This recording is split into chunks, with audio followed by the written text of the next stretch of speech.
Hey everyone, and welcome back to another video. Today's video is pretty interesting. This here is a 1998 GMC 1500 Sierra SL, and while it might not seem that special, it was only 1,100 Canadian dollars. Yes, that's right, a running and driving functional truck with only 210,000 kilometers, or near as makes no difference, for 1,100 Canadian dollars. Anyways, today I'll give you guys a tour of this truck and explain why it was so cheap, and then we'll go for a short drive and see how good these General Motors CK trucks are. So let's begin. Alright, so here it is, a 1998 GMC Sierra 1500 SL with a 5-speed manual sending power to the rear wheels. Now, if you've watched my channel, you'll know that actually a few years back, I reviewed one of these trucks, and it was practically the same. The only differences were a few cosmetic differences, and that truck was in brown, and it had a lot more miles. And that was actually my dad's truck. He purchased it back in 2016 for 1,800 bucks, and he put quite a few miles on it. He enjoyed it. It was his daily driver.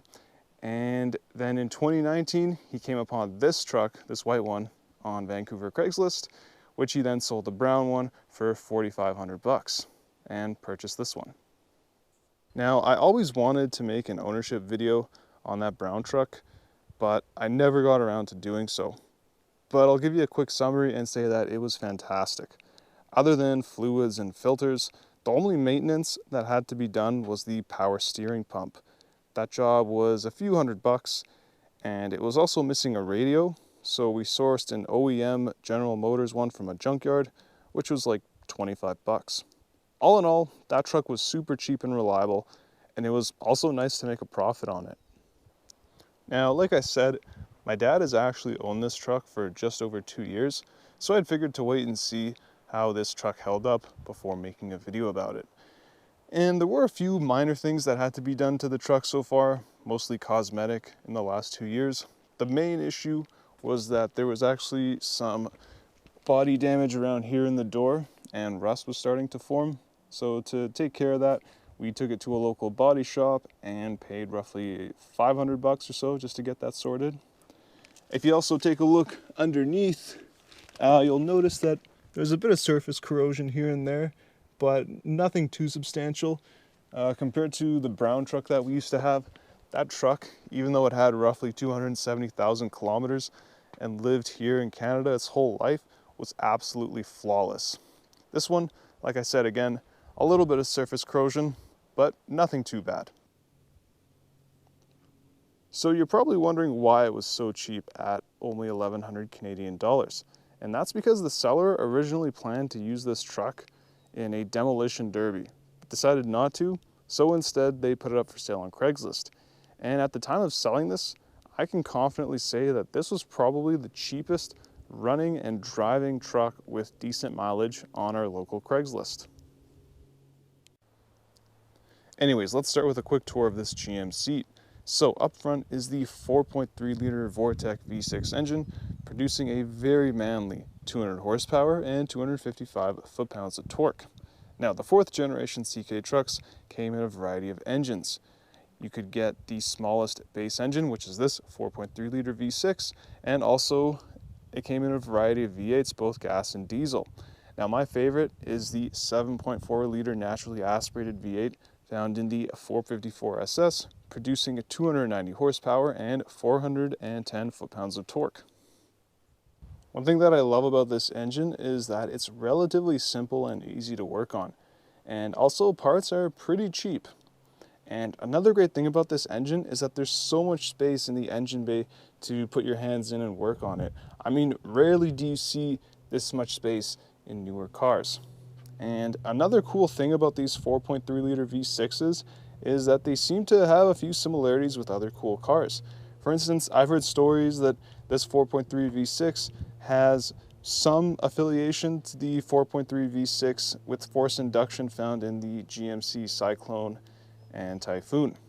And I've also heard stories that this engine also shares some similarities with cars in NASCAR and also Mercruiser boat engines.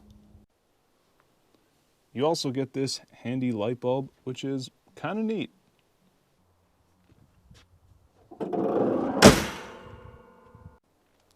So as far as the interior goes, it's as bare bones as it gets.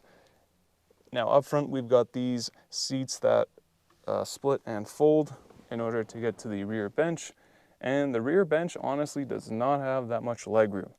And as you can see, I've also got this blue plastic cover here, and that's because my dog usually sits back here and she sheds a lot, and this fabric especially really seems to attract dog fur. As far as the front of the cabin goes, you're going to find that there was a lot of 90s GM plastic fantastic that was put in use here. As you can see, good old plastic. So one feature that I do absolutely love, however, is this plastic floor lining. It is so much better than having carpet in a work truck because it's so much easier to clean, and the fact that it's blue, it makes it a bonus as well. You've also got this aftermarket head unit and these cool cup holders. Anyways, that's enough of the interior for this truck. Let's take it out for a spin. Sounds good. Good old roll-up windows. All right, so here we are in this 4th gen CK pickup truck, and if you want a full in-depth review about how it drives, I'd recommend checking out my previous video on this truck that I did a while back. But in the meantime, I'm just going to focus on the highlights of the driving experience. So the first thing you're going to notice about this truck is that overall it's a pretty effortless driving experience. And what I mean by that is that all the inputs, the steering, the gas, the brakes, the shifter, you name it, are relatively easy to use, and it definitely doesn't fit in the stereotype that old trucks are hard to use. The steering, for instance, is really nicely assisted. You can literally drive it with one finger. The gas, the brakes as well, and the clutch pedal, they're relatively straightforward to use. The only downside, I guess you could say, is the shifter. You're going to find that the shifts are extremely long, and it takes, like a week to shift from 3rd to 4th and 4th to 3rd. But overall, if you're looking for a simple cruising experience, this definitely fills the bill. So as far as running day-to-day errands is concerned or doing daily driving, this car is really good for that.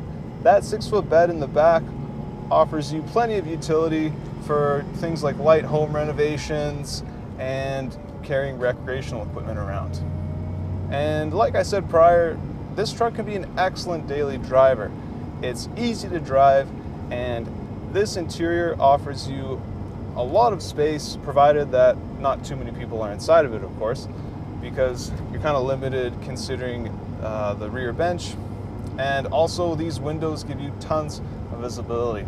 One thing I also want to note is that this cabin is a lot quieter compared to the old truck that we reviewed, and that's because that old truck was actually straight piped, whereas this has its exhaust system relatively intact.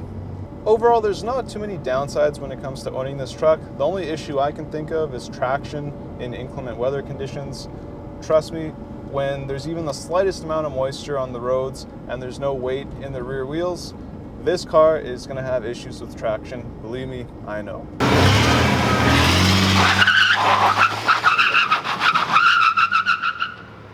So other than that, if you're looking at getting this truck as a year-round driver and you experience maybe harsher winters, I would recommend looking at the 4-wheel drive model. Well everyone, there you have it. That's an overview of this 1998 GMC Sierra 1500 SL. And the fact that this was $1,100 makes this an overall steal in my opinion. But bear in mind, that was back in February of 2019. With the recent boom in used car prices, along with other market factors, this truck is beginning to be sought after, along with other older trucks, and for good measure. They're simple trucks, but they also combine modern features such as power steering and airbags and ABS, so they're relatively safe to drive by modern standards. In the end, these CK trucks tick a lot of boxes for enthusiasts. They're simple, reliable, they look good, decent power, decent utility, and you can find one with a manual transmission. One of my favorite YouTubers, Rob Pitts, aka The Rabbit, has made a few videos on these CK trucks, and he goes quite into depth about what makes them so good and why they're rising in value. So I'd highly recommend watching those if you want to learn more about these trucks. Anyways, that's it for this video. Thank you so much for watching, and we'll see you in the next one.